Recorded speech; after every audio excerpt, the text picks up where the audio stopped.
Hello and welcome to another episode of the Newman Show.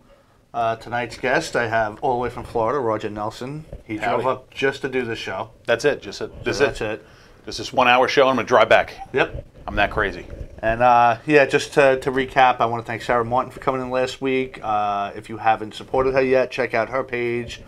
Check out Silent Envy. I don't know if you know Sarah, but Sarah's a movie. Was that the movie? Yeah. Yeah, she's a filmmaker, model, photographer, a little bit of everything. Yeah, it was when she was talking. She was talking about doing the outtakes for a horror film. Yeah. I think it's a great idea. That I like too. that. I totally would watch I'm that. a fan of outtakes to begin with. If you can do it in an action movie where a bunch of people are dying, why can't you do it in a horror movie where a bunch of people are dying? What's the difference? It's entertainment. Exactly. Make them laugh. See that, Sarah? So both of us are for, Roger approved. yeah, it's Roger approved, so you're good.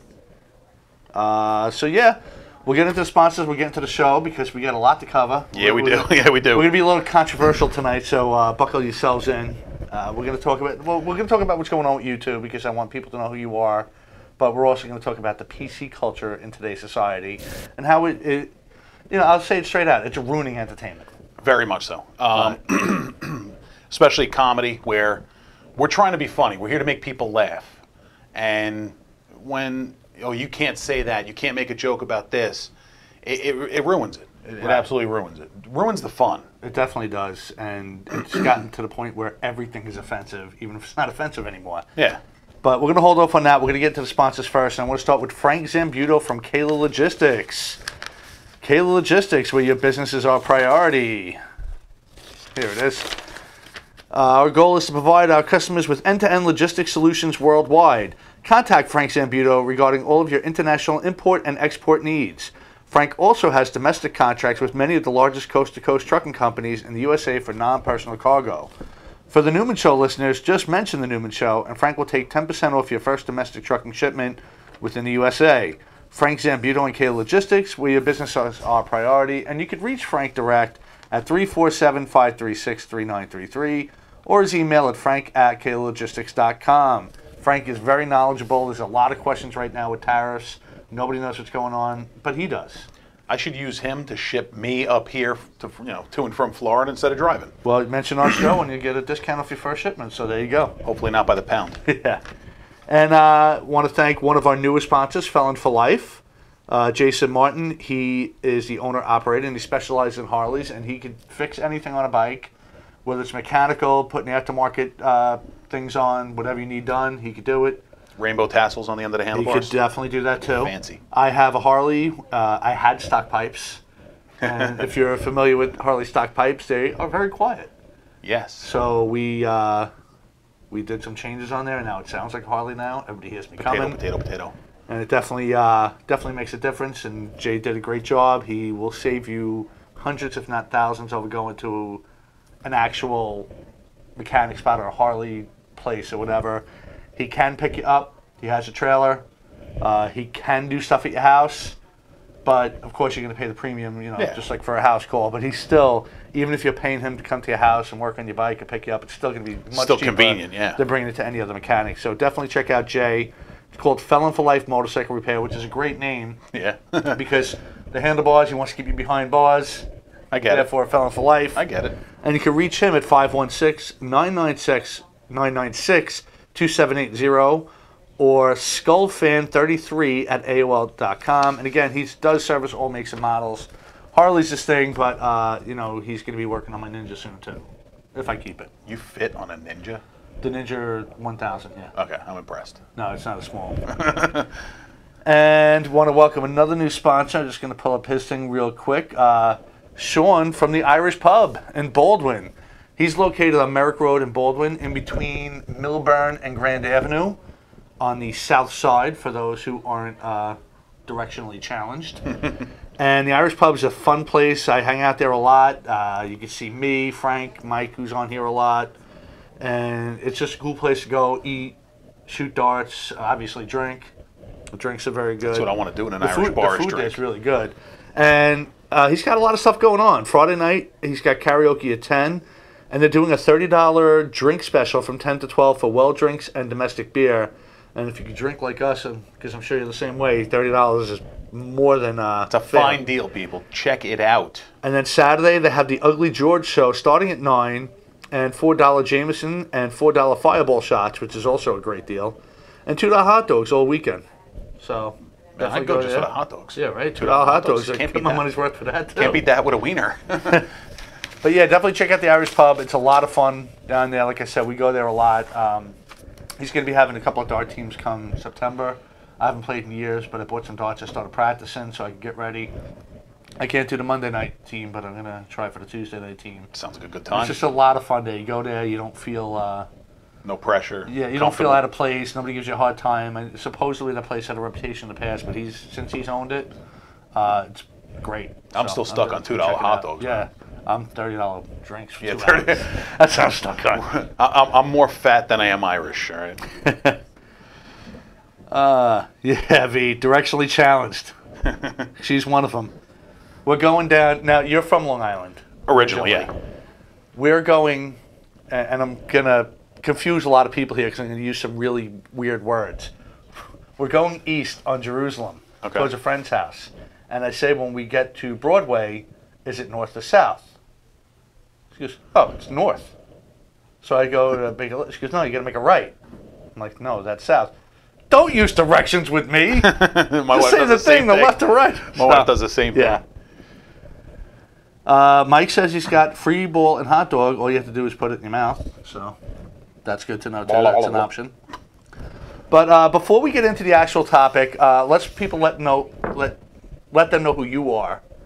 You're originally from Long Island. You moved to Florida. You're a comedian and a podcaster. So give a little background on yourself, and then we'll get into our topic. Moved down to Florida a couple years ago, actually in early 2012, late 2011, early 2012. Made the mistake of not starting comedy till I moved down there. Should have started here. I probably would have stayed here. Oh, you didn't start here. I thought you did. No, okay. No, I didn't start till I was down there.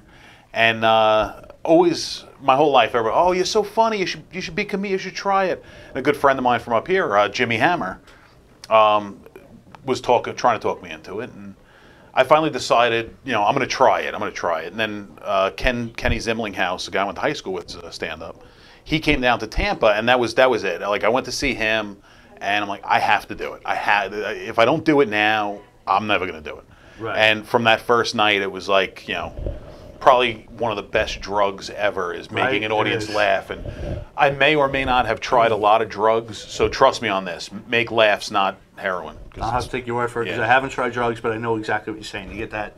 Just almost like a surreal feeling. It's a high. It's cool. And I had the same thing when I was in a band. Yeah, you see the crowd singing back at you. When wow, it's over already. The energy coming off a good crowd, and when your jokes are hitting, and you feel it. You feel their happiness, and you're fueling their happiness, and it's like you're giving to them, they're giving to you, and it's a great feeling to get a room like that. And once I got my first laugh, it was game over. It was like I'm doing this now, and been hitting it hard.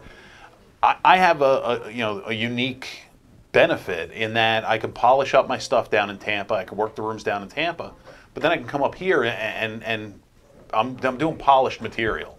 So I can practice down there, come up here, and I look really good in New York.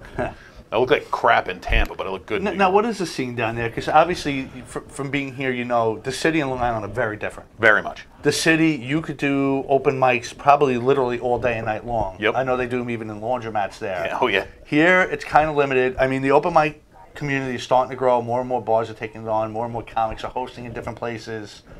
But it's still nowhere near the city. The scene down there, it's, mics, I don't know how it is here, but down there, mics come and go. I've ran a few. One lasted, almost a year. Another one lasted only a few months. So, they come and go. So it's hard to, say I'm going to do this mic every day for the next 2 years because you don't know if it's going to be there. Right. So it's like a revolving door with open mics. There are a few that are mainstays. There's a place called Pokey's in downtown Tampa that's been going, for a long time. But the comedians are dead. They have a different outlook, and there's a lot of talent down there. There's a lot of funny people there. But the hustle is different. That's what I see the biggest difference is on the comedian's end, is their level of hustle. Here in New York, if you're not hustling, you're not getting anywhere.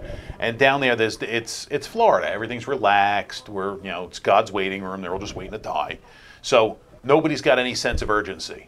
And that's what I really miss down there is that hustle and push. And We had one night. I was running a mic on Thursday nights, so there was I'm trying to remember the name of the place. There was one place early, then I was in the middle, and there was another place late. So comics could hit 3 mics in a night. Right. You know, which in Tampa, if anybody's familiar with Tampa, it's not a small city land-wise. So to be able to hit 3 mics quick was great. A lot of people love that, and we call it the Tampa trifecta, or as I called it, I was the meat in the Tampa sandwich. Nice. Right in the middle. But you know, there are a lot of similarities as far as the mics, the showcase type shows have a very similar feel, but you know, it's the hustle is different, and I love the hustle up here. I appreciate people that do it. And not saying nobody down there hustles, but there's more of it here, and that's, to me, that feels the competition and, you know, working together, helping each other, and still competing against each other. There's not so much of it down there. But there are a lot of good bookers. There are a lot of good it must be good enough to get you where you are, because you get some pretty good gigs booked up here. Yeah, I do. Working with some pretty big comedians, obviously Preston Lacey, which is how we met you during the BBM tour. And this Friday at McGuire's, little plug, you're going to be performing with none other than George Gallo and Darren Dillon, who are 2 huge names around here. George Gallo, Darren Dillon, Peter Wolfinger, if anybody is familiar with him. There are a lot of people who know. He's not a comedian yet. We're changing that. And I'm shocked. I really thought he was. No, he's a funny guy. He's definitely funny. For anybody who's not familiar with Peter Wolfinger, he's a bit of a Facebook or / YouTube celebrity. He's famous for getting drunk on his couch and buying crazy things. He bought a penis-shaped pillow. He had bobbleheads made. There's a company that makes bobbleheads. You send them a picture of yourself, and they'll make a bobblehead of you. Nice. So he had one made for his wife. He's bought a police car from, I think, Peekskill Police Department. Like, bought it, forgot about it, got a notice that he had to go pick it up. Didn't tell his wife until after he went up, picked it up upstate New York, drove it down here on a trailer, tried hiding it at his father's house. Thing fell off the trailer at one point. You know, so that's his claim to fame, is these videos he does on Facebook. And I know a lot of people can relate to that, because QVC stays in business from people getting drunk. You know, his biggest thing is it's Amazon, eBay, and whatever ads pop up on Facebook, like the penis pillow. I gotta have that. He gotta have it. Now. I'm trying to think of what else he's buying. He just buys crazy stuff. He's a character, and his wife is an absolute sweetheart. His wife Marianne is an absolute sweetheart. But I've been telling him, you got to try stand up. And he's like, oh, I'll do it. He's got a lot of things going on personally. And he's like, I'm not ready yet. I'm not ready yet. And I said, well, when you're ready, you tell me. I'll book the show. I'll come up from Florida. We'll make a whole big spectacle of it. And a few months ago, he had put on Facebook that if the post got to 3,000 likes or whatever, he'd do it. And it fell, we'll say, slightly short. It was a lot more than slightly, but it fell slightly short. I saw you on your show, you did that. Yeah, I was trying to push it, and it fell short. And then a little while after that, he called me up. He's like, I'm going to do it. Let's do it. I'm going to do it. And I said, all right. And I come up every summer. My kids come up, spend the summer with their grandparents. So I figured, all right, I'll tie it in with bringing them up. I'll make a week out of it. I'll book a couple shows. And, you know, I decided to do the Newman show. And then I just figured, I'm up here, may as well do a show with Book Peter. a couple gigs. That works better, right? Yeah. But so we put the show together, and it's going to be at McGuire's this Friday night. There's still some tickets available. Yeah, definitely. I got to see who's going. I'm definitely going to go. Actually, Frank, you're tuned in. I'm going to text you again later. If you want to go, let me know, because I got to order tickets soon, because that may sell out. I mean, it's going to sell out. You know, I mean, that's a big place, but still, that's some heavy talent on that. As of now, there are seats available, but they're going, and I mean, it's a great lineup. The $20 ticket, it's going to be the best show you're going to see for $20. You got George Gallo, Darren Dillon, me, Peter Wolfinger, John Buteras hosting. Right. So it's a powerhouse lineup. Not saying I'm a powerhouse. So there's a powerhouse, and then there's me. I'm going to be there. There's always going to be an opener, right? Yeah, somebody's got to open. But yeah, Buteras great too. I mean, he is. He does a lot for the comedians around here, and if it wasn't for him, I probably still wouldn't be doing as much as I am. Yeah, and that's in the places I am. I've gotten into a lot of places, you know, like Dangerfields and stuff because of him. Yeah, it's because it's tough at my age to get people to come out. Yeah, you're old. Yeah. You know, I'm almost 25 now, so seriously, just turned 27. But it's hard, you know. The bringing show is getting tougher and tougher to do. Yep. Because there's only so many times Grandma wants to come out. It's the same people supporting me, and they already know my material, and it's like, how many times can they come out? You know, people. So you got to write, man. Come on, write new stuff. Come I have been working on some new stuff, and it's working well, but it's tough. So yeah, Mike's had a lot to say. When we talked about Florida before, he said nobody down there hustles or has teeth. That's not true. There's all right? a lot of alligator teeth necklaces, so that's no. There are some people that have teeth. They're the ones that just haven't been living there that often. Yeah. Now, you sound like you're familiar with places like Newport Richie or Plant City or Okeechobee, and you're right. The people outnumber the teeth. It's bad. For $20, he'll shove anything into any hole, and I guess Who he's said never that? been peep shows, Mike. He can't be here tonight, but he's going to be active on here saying stuff. For $20, they'll shove anything into any hole. I don't know who specifically he's talking about, but if Dude, hey, introduce depending on what it is going into which hole, I may do it for less. Right. I also may do it for more. Let's just be clear on that. And you have a podcast called FUBAR Weekly. FUBAR Weekly. Where your co-host is Nicole Raven, who is also a multi-talented person. Oh my God, yes. If you think I'm talented, which you probably don't at this point because I haven't shown you anything yet, Nicole is absolutely. I didn't know. Did you know go-go dancers still exist? Like that's still a thing? Well, that's what. When you first said it, I was like, "Oh my God!" You're like, "Relax." No, I was like, "No, I just really love go-go dancing because stripping. I'm not going to attack stripping." But to me, burlesque dancing and go-go dancing were just a different level of entertainment. I love the classical stuff. There's people out there like Madame Reaper, who unfortunately isn't doing it right now. But I love people like that because they just put their own twist on a classic form of... But even though they are technically stripping at some point, it's not really a strip show. It's I don't even know how to describe it. But go-go dancers, for anybody, I didn't even know go-go dancing was still a thing. I thought it was like something that went out in the disco days when Studio 54 closed, go-go dancing went out. But go-go dancers, they wear costumes and usually they're relatively scantily clad, but they don't really strip. They're just there to get people burlesque excited. dance is more stripped. The go-go dancers are, because to hype up the crowd to dance at a dance club. To be fair, though, in the cage or for whatever. people that aren't from New York watching, a lot of New York strippers, and I don't even want to say a lot. Some New York strippers just strip. There's no fun and games to it. Some work the pole. I've gone out of state. And some gone work to the strip pole in clubs, other ways, if you know what I mean. And I'm like, oh my God, these girls are talented. I'm watching them spin out the poles, do all these fancy tricks and stuff. I would go there if they were fully clothed and watch it because it was just such a great show. Yeah. Here, I don't really like the strip clubs. I don't go. I don't want to spend $16 for a tap. Meisterbrow, whatever. But a go-go dancer's job is to get at a club to get people excited to dance. Right. You see the girl up on the platform or in the cage or whatever dancing, and now you want to dance. I don't dance. And that used to be a big thing out here too. Like you said, in the clubs, you'd be up in the cages, dancing, get everyone going, in the silhouette. So I didn't even know that was a thing. So when she told me she's a go-go dancer, I'm like, that's awesome. And I met her at an open mic that I was hosting, and she came. She did some comedy, and I brought her onto the FUBAR show twice. And after that, my co-host was leaving. I said, hey, you want a spot? And it just worked out because it's like yin and yang.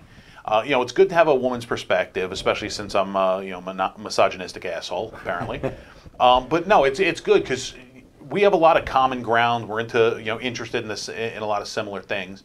But at the same time, she grounds me when I start going nuts, and vice versa. I do the same thing to her. You guys definitely complement each other well. It's a great mix, and we have a lot of guests we bring in. I mean, we've had we've had Stephen Lolly on, we've had Preston Lacey on, we've had John Jacobs from MTV's Are You the One?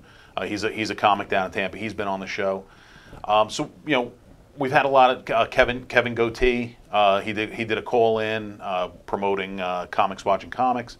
So it's a very active show, and bringing Nicole in, I think it made the show better. My co-hosts before her were great guys, but the chemistry just wasn't the same. And I guess because of the go-go dancing and the comedy that she does, she has the comfort level on the mic.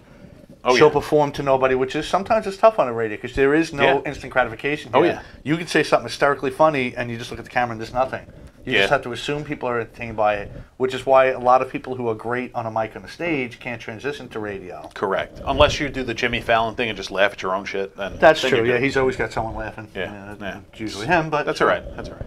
But no, it worked out. Her coming into to co-host, and an incredibly talented, very talented woman. We produce a show down there called the New Connections Artist Showcase. I got to get that. Where we mix. We have comedians. We have burlesque performers. We've done. Like drag performances. We've had singers. We've had spoken word artists. So we try and make a really interesting show. It's not just comedy. It's not just burlesque. And I got to say, with the mixing the burlesque and comedy, there are some really funny and incredibly sexy at the same time burlesque acts that we bring in, and it's just a cool show to see. I got to get down there and like plan it where I could check out your show. Yeah, man. Your comedy, her comedy, go dancing, that yeah, the show you're describing now, and maybe hop on your radio show if I'm welcome. And of course you're welcome. Come on, because that would be a fun trip. Yeah, hell yeah. Maybe hit one of the open mics or something down there. See how funny I am in Florida. You'd be surprised, man. There's a lot of Florida that's South New York too. It's a lot of New York transplants. And that's what it is. And usually when in a show, if I feel I'm starting to lose the audience a little bit, I always fire that out. So who's from New York? Do the little pandering thing. And there's always somebody in every crowd in Florida. There's always somebody from New York or New Jersey. They'll be like, "I'm from New Jersey," and it's like, sit down and shut up. I wouldn't stand up and admit that, even if I was. I asked them that, like, why do you admit that freely? Just say you're from New York. No one's going to question. Nobody's going to be like, hey, your accent sounds like Hoboken. Yeah. No one's going to say that. Just say you're from New York. It's all the same stuff.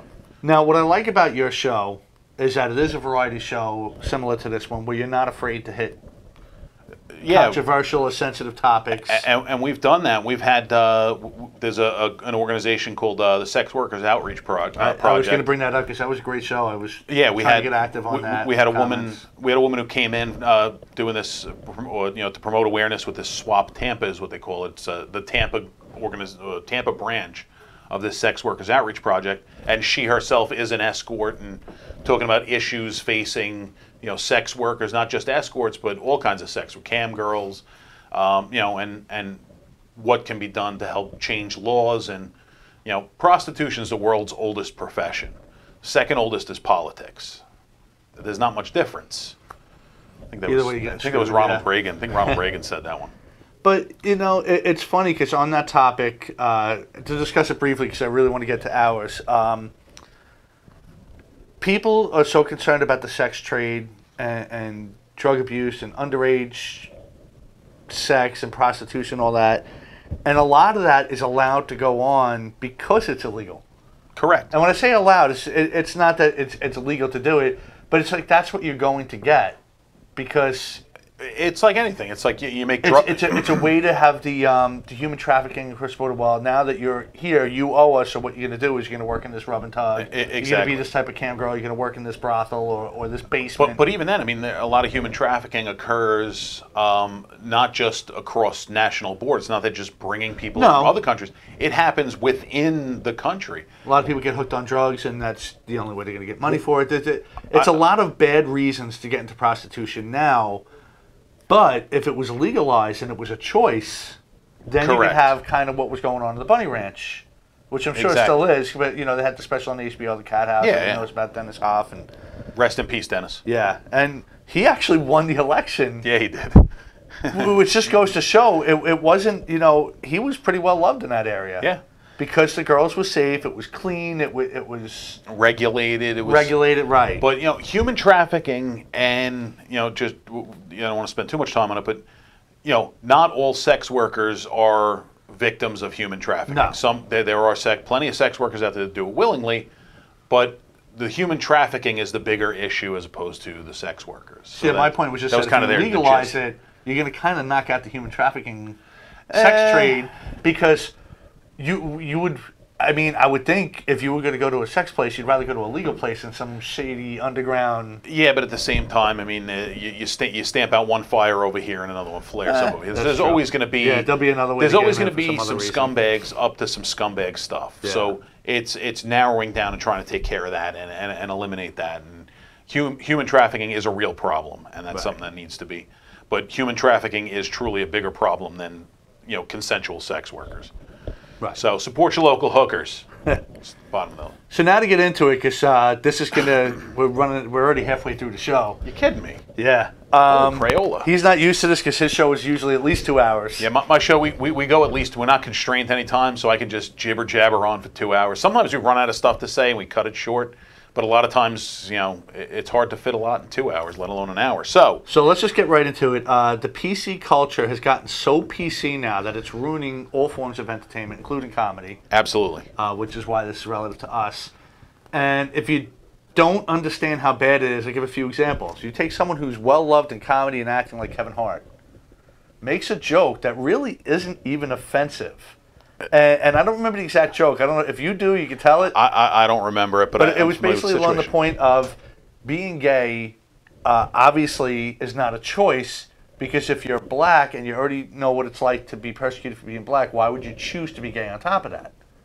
Which, if he, in context, the way he said it was a lot funnier. I wasn't saying it to be funny. I was just kind of saying what he said. But what you're running into? He's a comic bringing up a point, and he got so attacked for that he was supposed to be the host of the Grammys, and he didn't really get fired because they said they would take him back, and everyone was trying to get him back, and he's like, no. He goes, you guys don't want me to. I apologize. I did what I had to do, and I'm not, I don't want anyone forcing me back on there.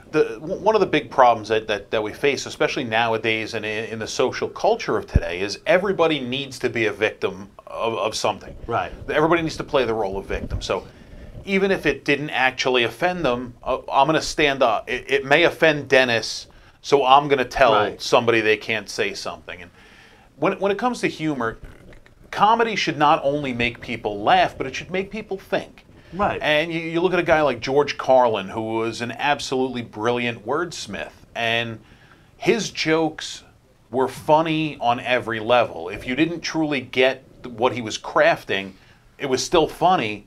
But then when you realize the social implications of what he was talking about, it got even funnier. So when you get to something like that, and now it's, what is comedy supposed to be? Well, it's supposed to make you think. Art of any kind, whether it's paintings, whether it's sculpture, whether it's, dance, television, movies, any art should disturb the comforted and comfort the disturbed.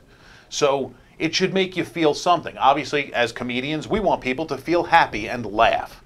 And if we can make some sort of change for the good in the world out of what we do, then that's just a plus.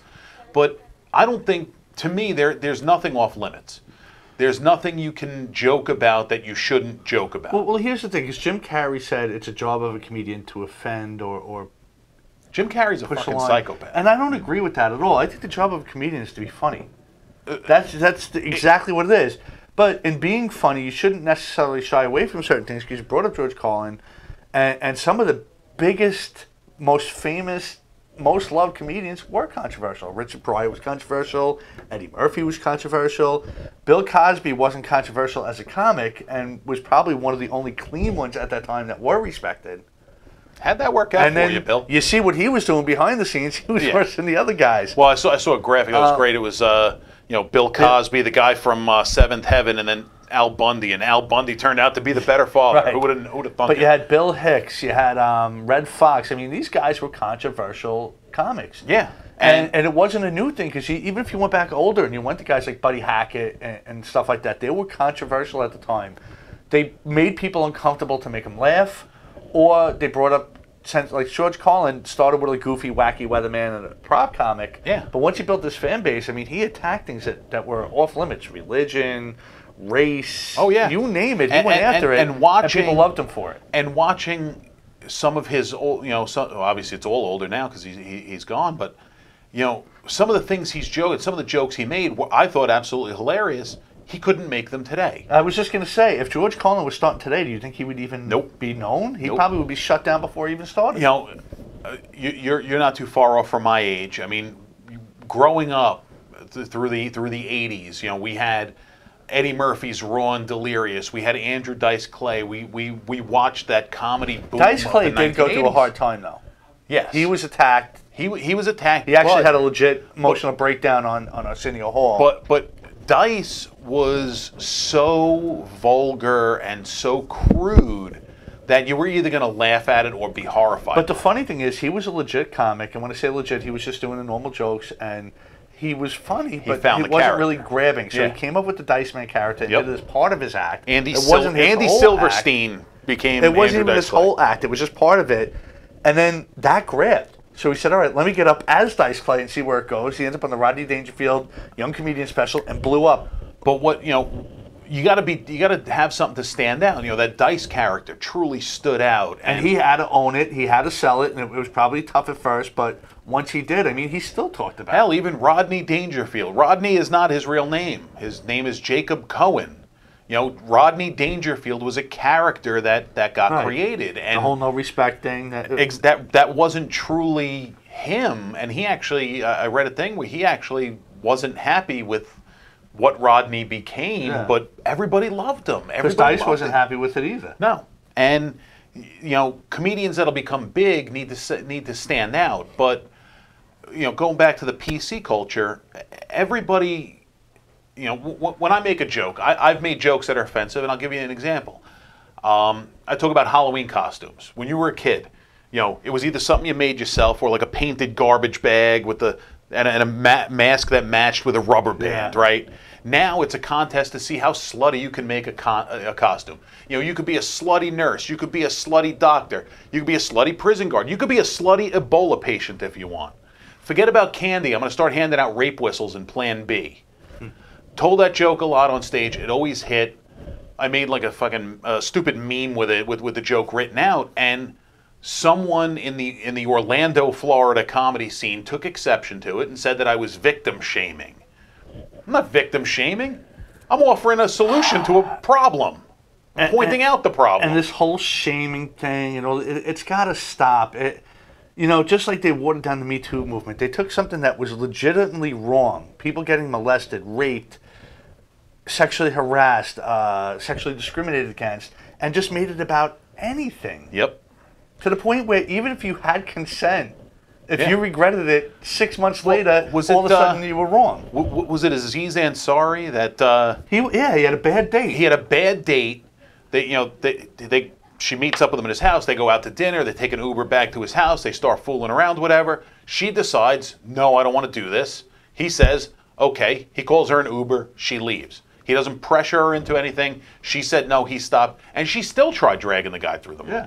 And you knew it was bad when she started about that. He asked her if she wanted wine and said yes, and he just gave her a glass and didn't ask what type. When you start your sexual harassment story with he didn't ask what kind of wine I wanted. True. What's the real story here? You just didn't like the guy. Yeah. You wanted fancier wine, and he was giving you some boxed stuff. Like she wanted white, he gave her red, whatever it was. It was something stupid like that. And I still, unless there's more to the story that I don't know, I still don't get the Louis C.K. thing. He asked women back to his room. They said yes. And right there, there's some presumption of something. Correct. You're not asking 6 women back to your hotel room to have tea and crumpets. And then he said, do you mind if I masturbate? And they said no. And he did. And then a couple months later, they got offended because they didn't know he was serious. Well, once he started taking off his pants, somebody should have said, whoa, hey, slow it down. Keep the monster in your pants. And they're trying to say, well, his position in comedy, he had...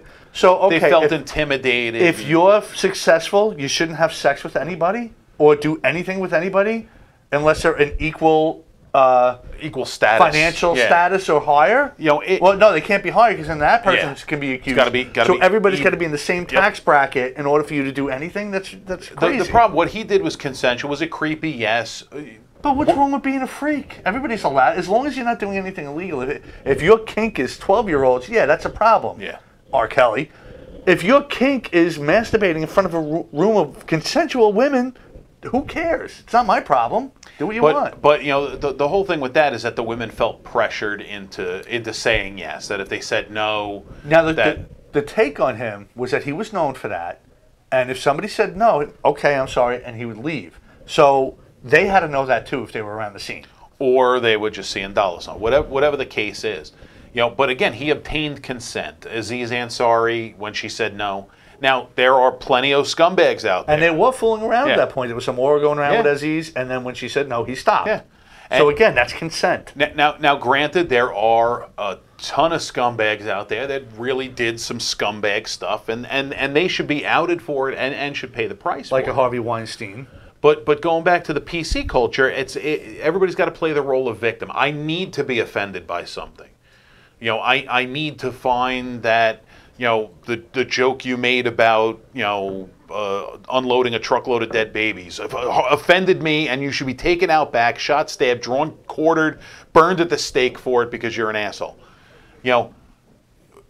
every topic should be accessible to make fun of. That's what we do. We make fun of things. And here's how you end that. If you don't like it, don't go. Exactly. It was always the old Howard Stern thing. The people that hated him watched longer, listened longer.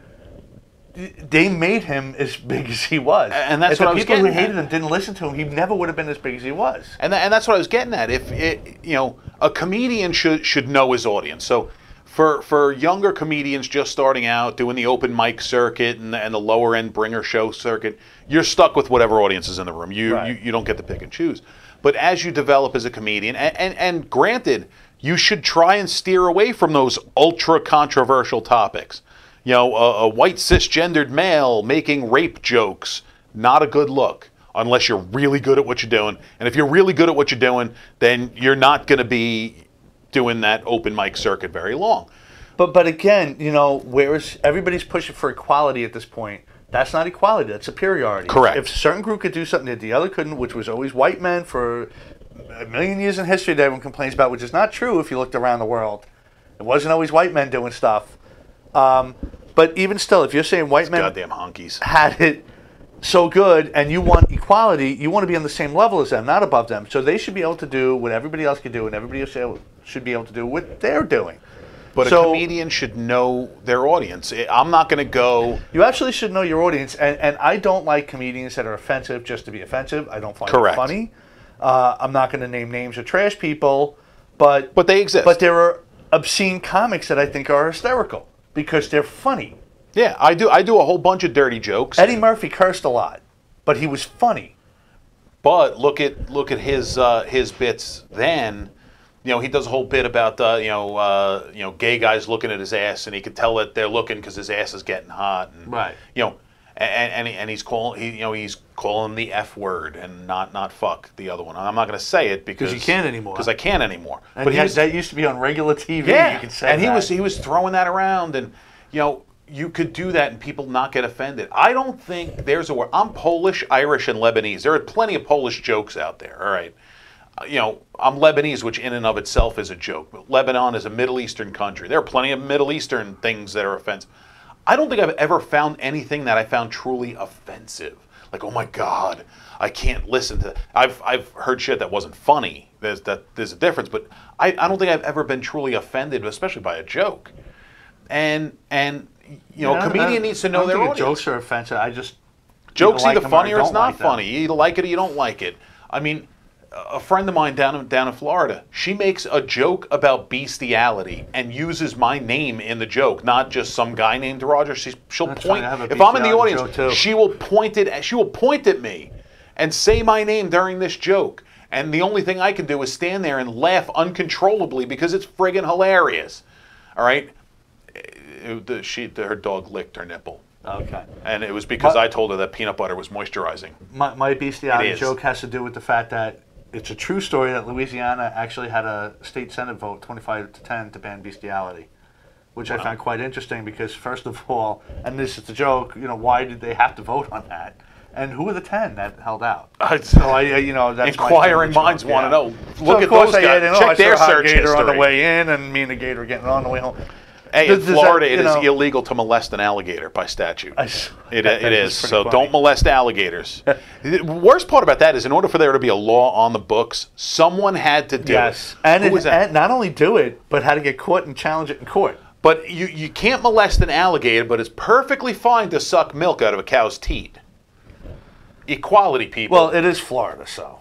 It's the land where men are men. I saw the most Florida thing, and before I bring up, I had to say, to me, it was the most Florida thing, so I'm going to offend the Floridians, I'm sorry. Fuck them. It was a couple cut out a drive-through window in their mobile home to sell drugs.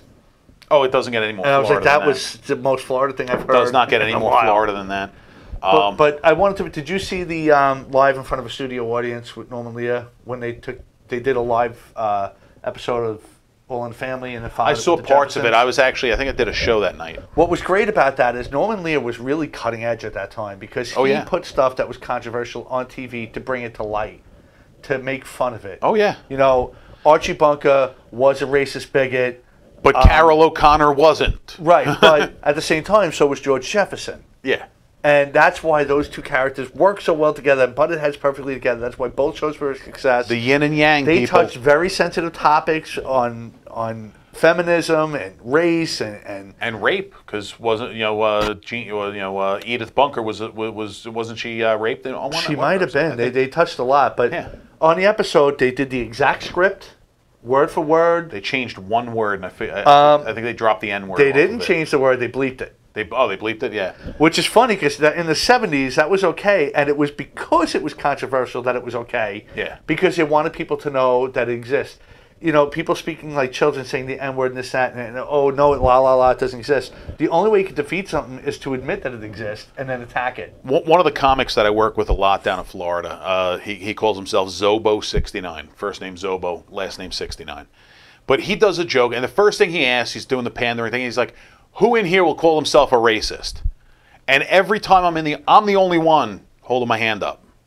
Why will I say I'm a racist? Because everybody's racist. But I'm not racist against one specific group. I hate everybody. I don't know if everybody's necessarily racist. Everybody has racist tendencies. I don't know. I don't know if it's so much racist or if it's, again, if it goes back to being a bigot or whatever else. Because to me, and I know people have different, people make their own definitions up for words. I kind of did with racist too. It's if you treat somebody of a different race differently than you would anybody else. That's correct. That to me is racism. I know that's not exactly how it's written in the dictionary. No, and it's not even not so much even a negative thing. If by treating one specific group better is also racism. Well, that's why it's I not say always differently. treating them. Yeah, that's why I say differently. Just in general. If I had a black guest on here and I totally was like, oh well, I'm not going to talk about All in the Family. That to me is being racist, because why wouldn't I treat that person with the same respect that I'm treating you right now, of being able to have an open conversation with them? Exactly. But we as a country, we as a world, we as people, we need to stop being offended at shit. We need to get back to realizing... Nicole just checked in. Is that Nicole Raven? Yes. Hi, Nicole. I just refriended you. I don't know what happened. She took a look at your mug, man. She took a look at me and was like, oh my God, he sounded so much hotter when he was typing. I'm deleting him. But, we as people need to just stop being offended. We need to realize dick jokes are funny. Most dicks are jokes. Stop being offended by everything and stop looking to make everything either racist or misogynist or anti-LGBTQRSLMNOP. If you see... And what we were talking about before, the actress that played... I'm going to mess up Missandei, or whatever her name was, on Game of Thrones. I didn't watch it. Sorry about your drag. I always called her Missandei, but they always said it, like, put a Sunday next to her, so I guess it's Missandei is the way you pronounce it. Misogyny? I don't know. No, the name on Game of Thrones. She, great actress, turned down a role because she said she wasn't black enough for the role. Okay. Now, I don't know exactly what that means or what the role was for or why that would really matter, because if you want to look at it, Will Smith wasn't blue, but he managed to play the genie. A lot of people aren't. What's her name wasn't green. Actors. So, stop. Actors. Well, don't get into that yet, because I'm going to bring up the other point. Come on. Save it, because it's coming. Then, if you remember, Ruby Rose, who was applauded when she was on Orange is the New Black for being a real LGBTQ representative, hero, being a lesbian or whatever. She calls herself, it's non-binary or whatever. Yeah. There's so many terms I don't even know what they are anymore. But she was applauded for being on there. It's like, good, it's about time. And then the same person by the same group was attacked for taking the role of Batwoman. Why? She wasn't gay enough. How are you not gay enough to act? And go ahead, now you can say it. Actors, actresses, people who act, make a living playing something and someone that they are not. I don't know if people realize this, even though Chris Hemsworth has a very good build, he's actually not Thor, the God of Thunder.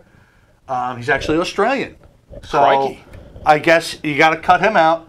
You know, if an actor can play a role, whatever that role is, convincingly, right? That's what matters. I don't go to a movie. I'm not going to go to see Batwoman because so-and-so is gay enough to play the role. I'm actually not going to go watch it because I don't watch that shit. But again, you're watching it to see who's good and bad.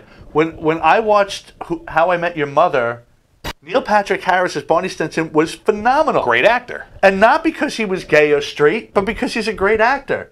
Now, by that mental reasoning that these people are coming up with now, he never could have been Barney Stinson because he's not straight enough. Exactly. And that's just stupid. No, but that's okay because he is gay. So right. it works the other way, but not. And again, it only not equality. Yeah, superiority. Superiority. So, you know, when I go see a movie, which is very rare, I don't get out of the house. I don't watch TV. I'm an odd. I don't have cable at home. I don't binge watch television show. I don't watch TV at all. I watch YouTube videos, lots of them. But you know, when I do go to see something, when I do sit down to watch something, I don't say, okay, well, you know, I'm a fat white guy, so I can only watch movies that involve fat white straight guys. No, I want to watch. That's offensive too, because I don't know if you saw anything fat about people. Fat Thor, because in Endgame Thor got fat, and people were, what's with the fat shaming? I thought it was great because now I don't have to work as hard to look I'm going to like give him. you people an example on how shitty my life is. I got a bunch of crap for this. Did you see my post about the Avengers me posting an Avengers spoiler? Yeah, and you know what? I kind of understand the people that were upset by that, and I'll tell you why. Fuck them. People watched from the original Iron Man. It was like 11 years of movies they were building up. And it's just like, so what? Okay, I know what you're saying, but if you really wanted, like, I don't know what you're into now. Like, sex, drugs, and rock and roll. All right, but if you, like, let's say you were going to get a gift from somebody, and they knew what it was and they told you, you're still getting that gift, you're still going to open it, you're still going to have it, but it kind of ruins the surprise. True, which is why I hate getting 11 gifts. Years of movies. So everybody was waiting for it. It was sold out. Not everybody could get in on opening day or even opening weekend, so nobody wanted it spoiled like that. What happened was, and it wasn't even an intentional thing, all right? My wife tells me, I didn't go see it. My wife, I'm gonna put the spoiler on your show. So I hope everybody it's saw out it. long enough now, so we did a whole My wife show tells on me it. that Tony Stark died. I watched the end. What was the last Avengers movie? The Infinity War. I watched that one because my kids happened to have it on. But my wife tells me Tony Stark died. I asked her, who the fuck is Tony Stark? Not because I was being I didn't know that Iron Man's real name was Tony Stark. I do not watch those movies, like, at all. I had no idea. It's not something. So, I'm like, that's Iron Man. I'm like, okay. Yeah. So because I thought the conversation itself was funny. So I posted the thing. My wife said Tony Stark died. I asked, who the fuck's Tony Stark? I had friends from high school unfriend and block me because of that. They beat the hell out of a guy, I think in China, because he spoiled the movie. Or yeah, they probably didn't do that because I'm 6'4", 330 pounds. I don't think they would have cared. The whole crowd jumped him. That's all right. but here's the thing, so a high school friend unfriended me because of that. And I mean, now, I that's this an way. extreme. I wouldn't have unfriended you over Unfriended and blocked. Unfriended and blocked. Which, by the way, when you do that, that's the trash taking itself out, my friends. Yes. That is what that is. So it's like, okay, so I hurt their feelings. You know, I didn't know that, like, that was a big secret. I figured everybody, like, would know. I don't freaking know. No, I'll tell you why. I give them credit. They can kiss my ass. With Endgame, they did a really, really good job of keeping a lot of things secret. Because a lot of times, just even showing the previews and the trailers come out, they give the whole movie away. They really did a good job of keeping everything secret, and then you go and ruin it. As far as comic book movies Luckily, go, I saw it before you posted I saw the that. 2 Batman movies that had Michael Keaton in them. I saw the Deadpool movies, which I did enjoy immensely because Deadpool's an asshole. And I saw the Suicide Squad, which I actually really liked, and that shows how much I'm not into that shit. I liked it, and people hated it, and I don't know why. I liked that movie. So if you don't I like the had fact certain that I issues with it as far as the comics go, because the Joker was like featured on that, but he wasn't in the Suicide Squad in that movie, so he shouldn't have been. Yeah, and you know, I'm not in. That's not my thing. I didn't like that version of the Joker. No, I thought it was alright. He was too meth heady. Actually, that's true. And I don't blame the actor. I blame it was the character, the way it was written. So. I got to be honest with you. I really only watched that for what's her name, Margot Robbie. Yeah. That's really the only reason why I watched it. I was hoping she would get naked, but she didn't. And the funny thing is, they're doing the second one, and Margot Robbie's not going to be in it, neither is Will Smith, which to me, those two kind of made the Yeah, movie. they did the rest so of the side. I don't know what they're going to recast with whoever, but they better work a little harder on this one. But circling back to the meat and potatoes of what this is, PC culture is a problem. That's the same thing though, because when you brought up that you had a friend from high school which Unfriended and blocked you over something. I mean, how sensitive is everybody now? That's the problem. I mean, if I saw it, I would be like, Dick, why would you do that? But I'm not going to not be friends with you because you did it. And you know what? If you're going to bust my balls for the next couple of months, hey, you ruined the movie. There are assholes out there that when they're cool watching a show live will stop posting what's going on. And you know what? Some people do have lives and work and do stuff. They can't always watch everything live. Let people have a chance to watch it, whether it's a TV show, a movie, or whatever else. But people like to spoil stuff just to be that dick.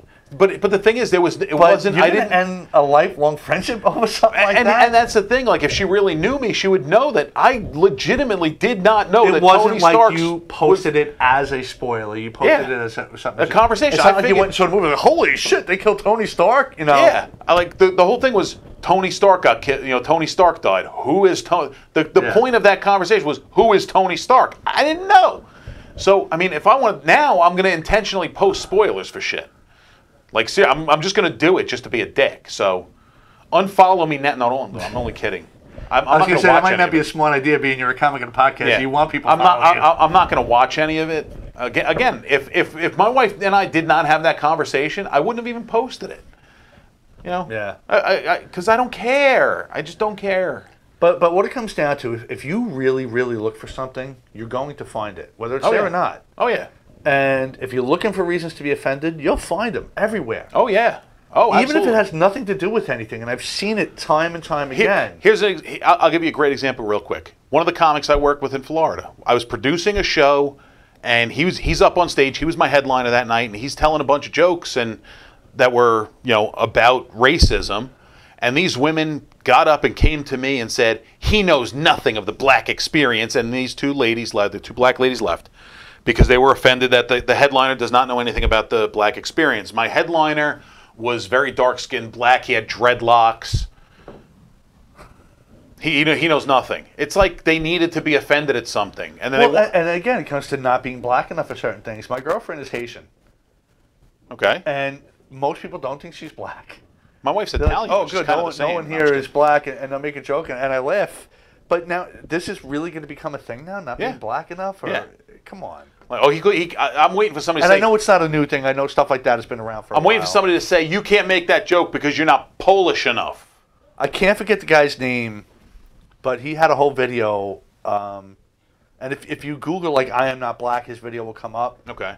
And it was basically how we got to stop labeling ourselves. Because once you put a label on yourself, you're putting yourself in a box of what people are going to see you as.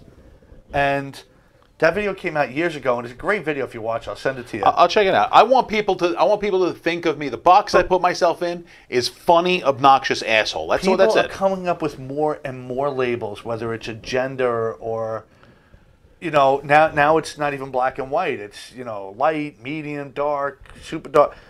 I have an audience. Now, there's got to be different levels of white, too, and there's going to be that, I have an audience. Stop with all of that. Just be a person. I have an audience that comes to see me. I have followers. I have fans. I'm going to tell jokes that make those people happy and make those people laugh. What do you mean, those people? You know what I mean by those people. Those people. I'm going to make my people that come to see me. I'm going to make them laugh. And if anybody else joins in and starts laughing, that's a bonus. See, I know people feel comfortable around their own. And whatever that is, whatever their own means, it is. If you go in... My own is only defined by people who laugh at dick jokes. If you laugh at dick jokes, you're my people. Those people.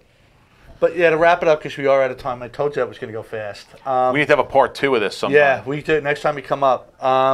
But yeah, everyone, stop being offended. Just enjoy life a little bit. Yeah. Be offended when there's a reason to be. Absolutely. Don't look for them, because believe me, there's plenty of reasons to be offended. Be offended when something can potentially cause actual harm. If it just hurts your little feelings, man up and deal with it. So thanks, Roger, for coming down. Check him out Friday at McGuire's. Check out the other shows in here. Cyclone has indicated with Cyclone right before us. He's always been a supporter of the show, and of course all our sponsors. And we'll see you next week. We're going to have a fundraiser for Rough House Rescue. We're going to have people from Rough House Rescue on to talk about that whole thing. and we'll see you next week. Bye.